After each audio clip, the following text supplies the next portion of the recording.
The roundtable discussion is finally here. I am joined in this video by OhEmGee, Remanx, and we're going to talk all about the state of Marvel Strike Force, the good, the bad, and what we want to see happen. If you guys are ready for that, find that like button. Let's go smash it, baby. ValleyFlyin.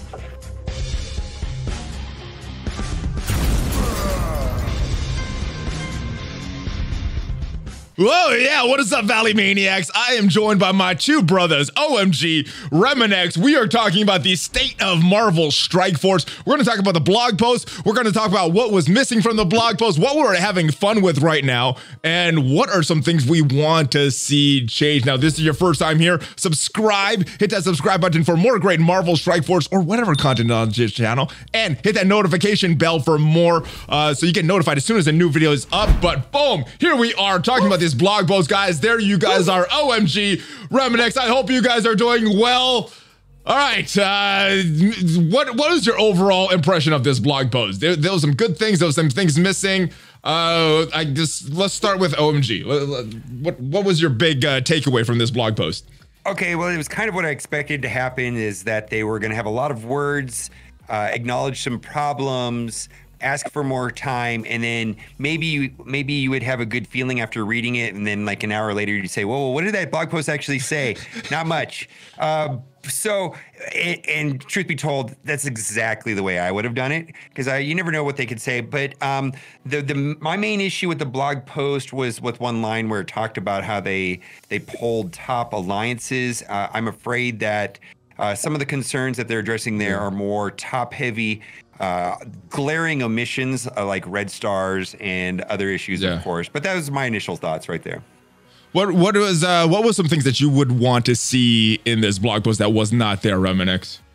You know, I think just an overall, yeah, they said it was like, you know, hey, we noticed that there's been some mistakes, and we're acknowledging that we've, you know, that obviously gear isn't as abundant as we wanted to, but we're gonna make you wait even longer for a solution. Three more weeks till we get that stuff. The clock is ticking, Scopely.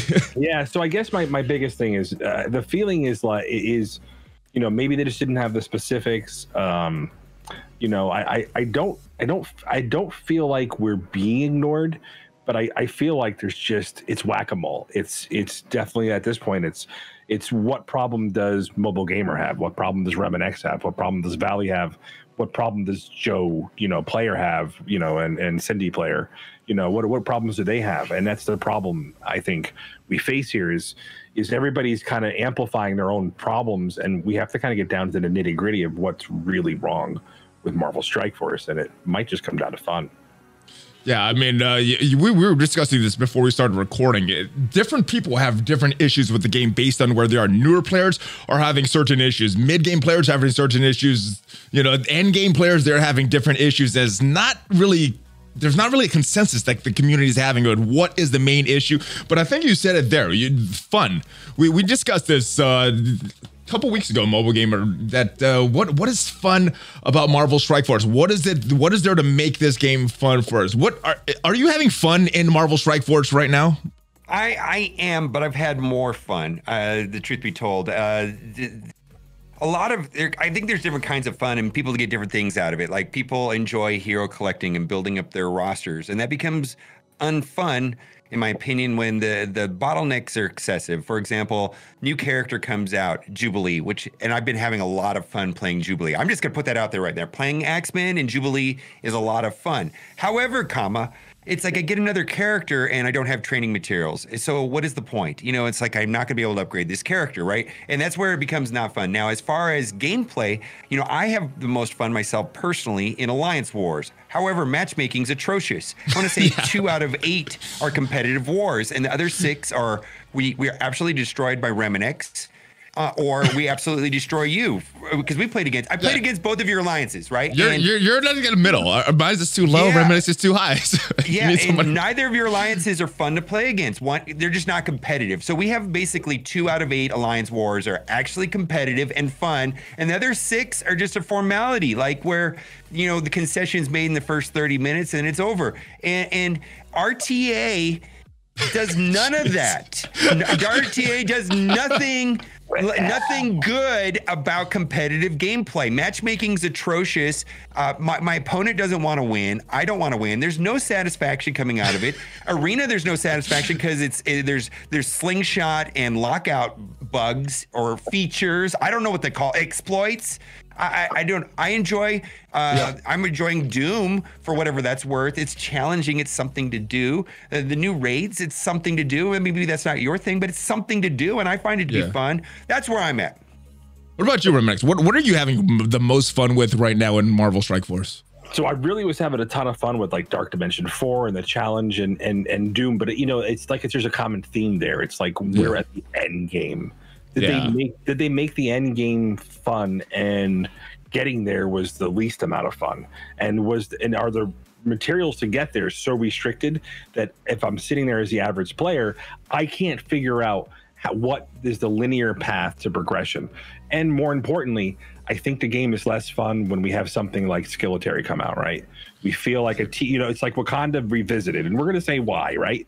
It's if you've invested in a team, either your time and or resources or money, and it doesn't work out, then that is one of the single worst experiences in the video game. And it was ironic. The last time wasn't X-Men on the horizon shortly after Shuri, and so it was like, let's have Skilletary, and then the next team is an X-Men team. Oh, yeah, great!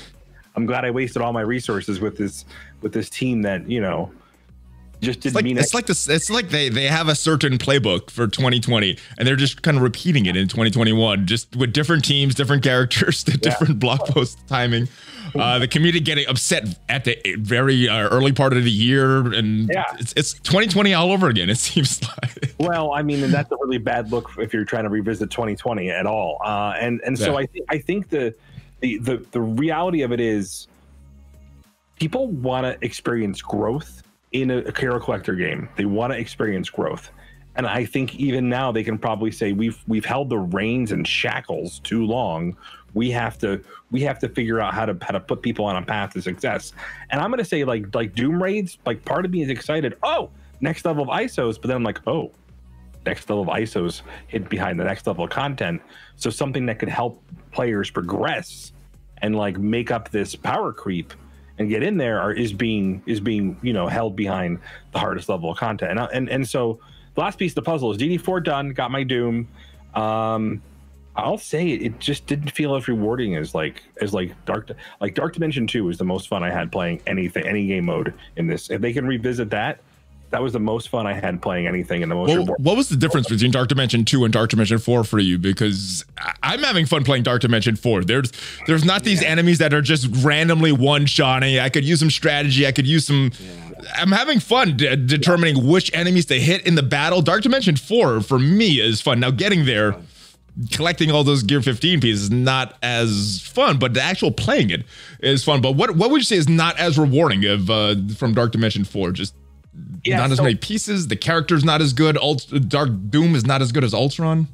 So I feel like Doom has been solved, and I think it's just like he came on the scene maybe even a little bit too late, and his kit is a little underwhelming, and even the early bugs.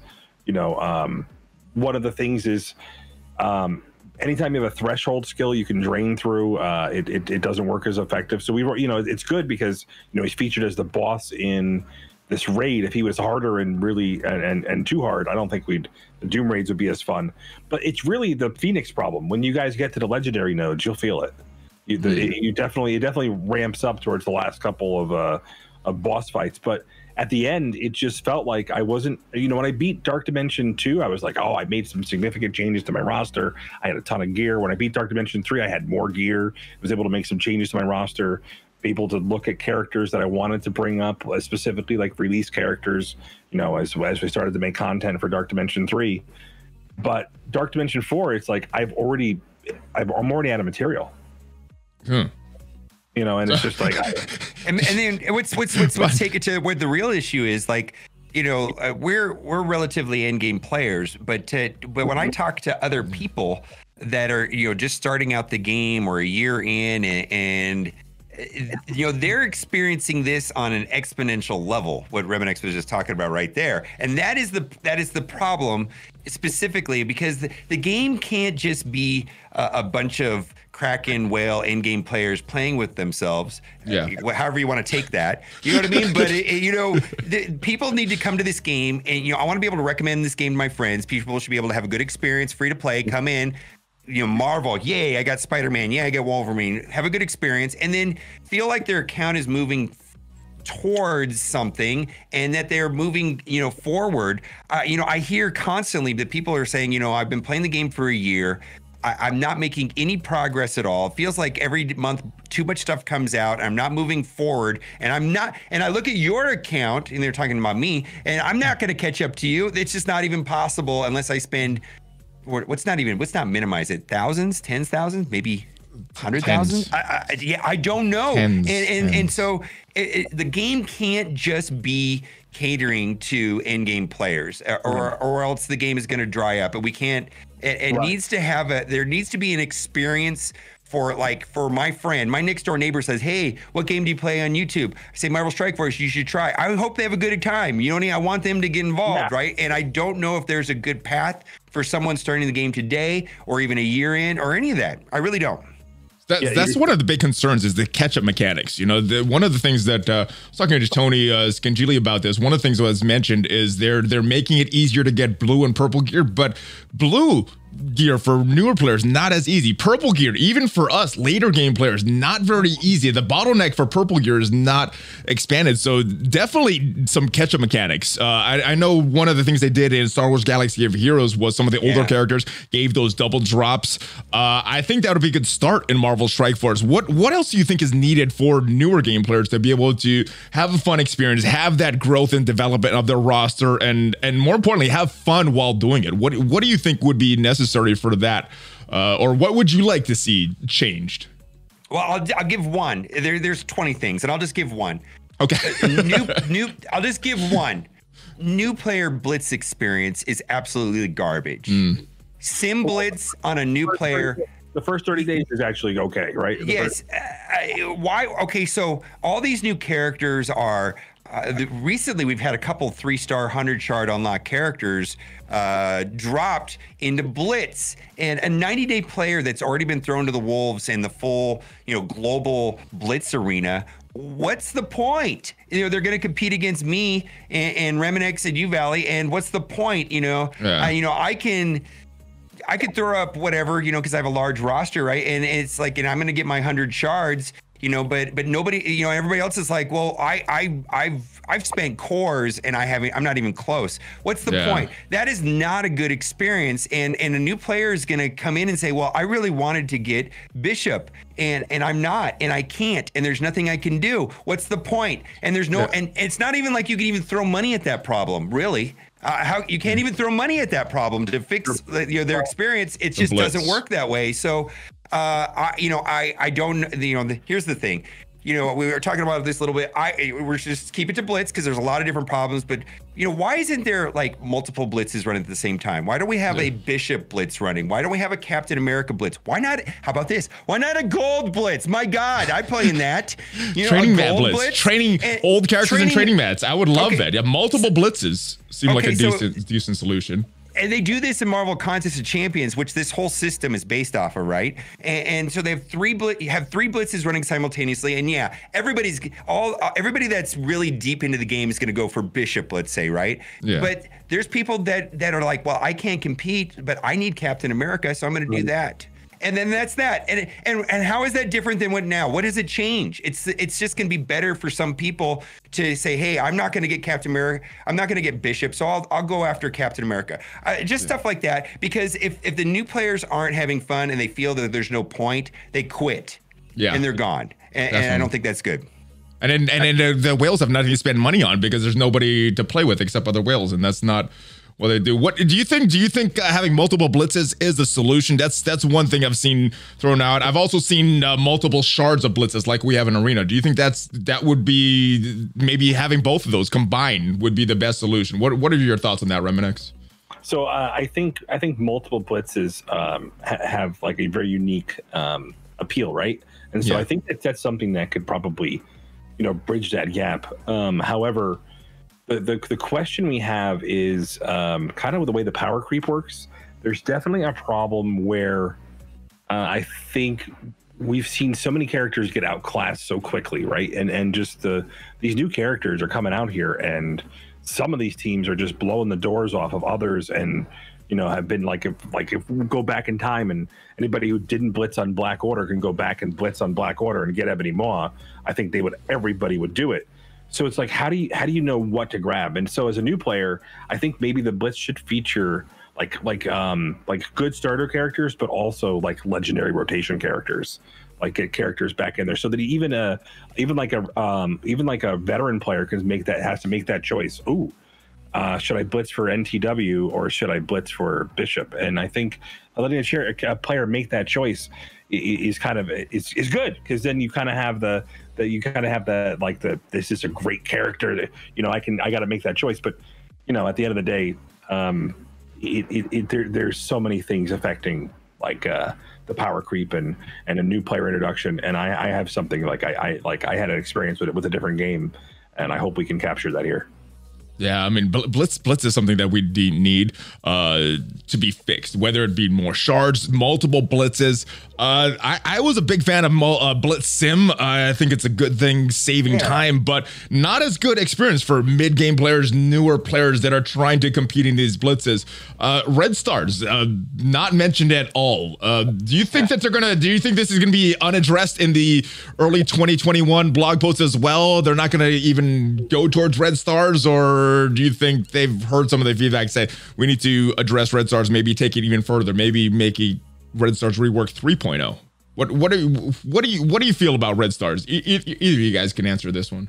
Well, I think there's two issues with Red Stars. Is that that RNG progression's been problematic. So this is not a new discussion, right? Yeah. And the solution to the RNG progression that we've all been complaining about for 2 years, right? We don't even need to rehash it. This is an old problem, right? But the solution to that problem was promotion credits, right? Which has effectively become another bottleneck, because bottlenecks on bottlenecks equals a scopal neck. And so we've got all these bottlenecks.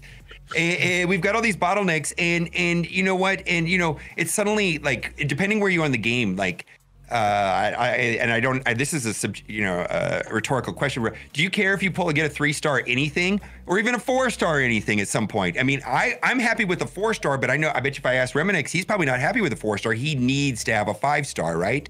Yeah. To use it somewhere in the game where you're an in-game player. So and so what does that mean for a new player that's like struggling to get 3 stars? And then we're saying, hey, I can barely function with a 4-star and 3-star, and then they're trying to sell us these silver promotion credits like they're like, I don't understand what they're trying to do with it. Like, how many do we get for free a month of silver promotion credits? Not enough. 30 a day. Not enough.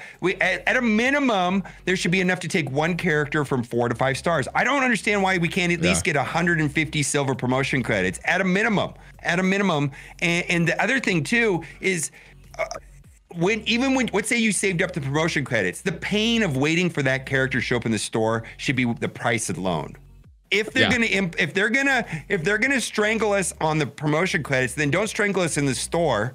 By making me wait 2 weeks to get the character I want. It's a bottleneck on a bottleneck, and you're forced to pay, and it's just frustrating. That's just my thoughts right there. Yeah, I mean, one of the choices is the big complaint, because and a lot of this came back around with Doom Raids having that recommended 6-star requirement. Not really a way to get that. I mean, if we could get a character guaranteed every month to 6 stars, I don't think that would break the game, especially since they're releasing 3-4 new characters every month. If we got one character to the 6 stars, that would get us one character, but it wouldn't even be a full team, and it wouldn't even keep pace with the amount of characters they're releasing. So I would like to see at least being able to get 150 silver tickets, maybe 100 gold in addition, but we definitely need this more. I mean, maybe after you get a character to 7 gold stars, you start farming the red stars, and maybe it's a ridiculous price of character shards, but that'll give us some more. I see you're shaking your head. You don't like that idea, Remanx? No, being able to farm characters after we get them to 7 stars, to farm those red stars for them.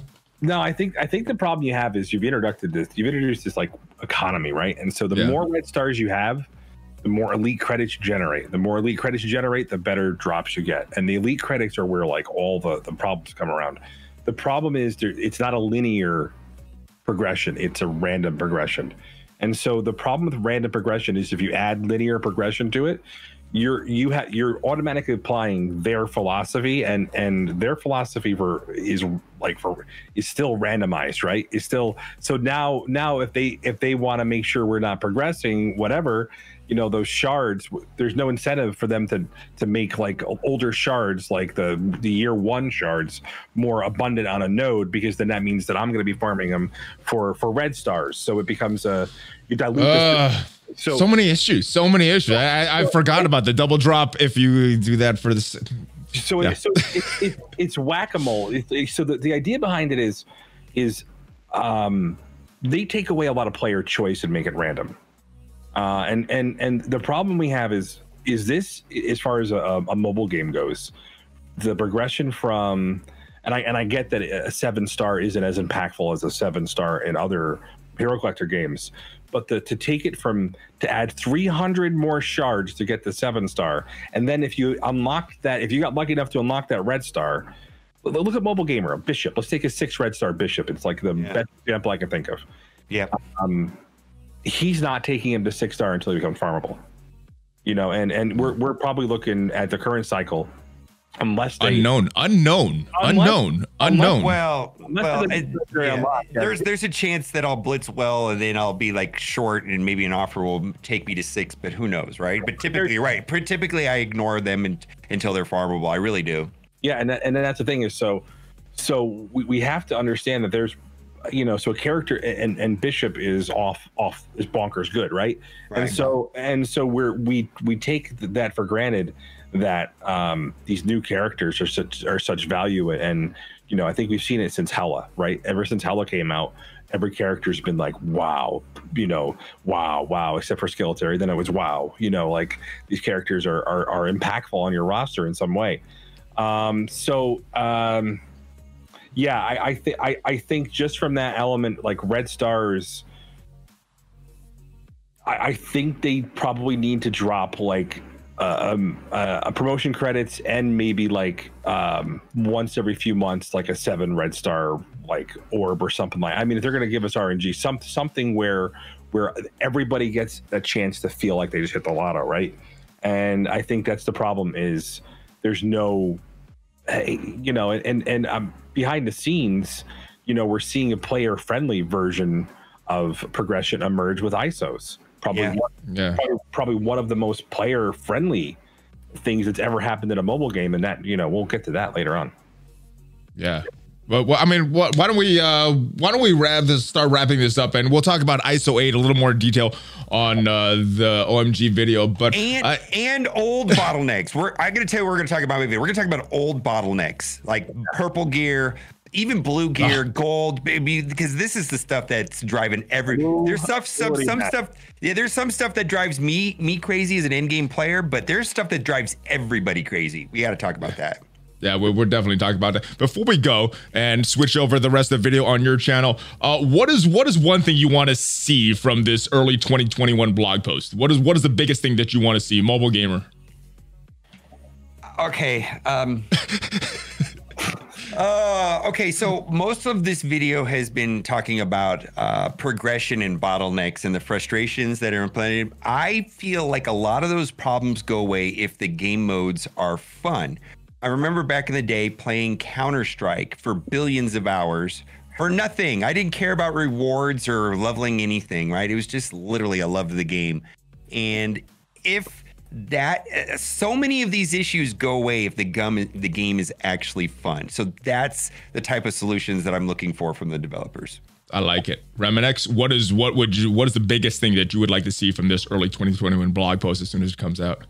Yeah, just double down on that, like you know, fixes to things like war, RTA, and adding a game mode maybe down the line that's fun.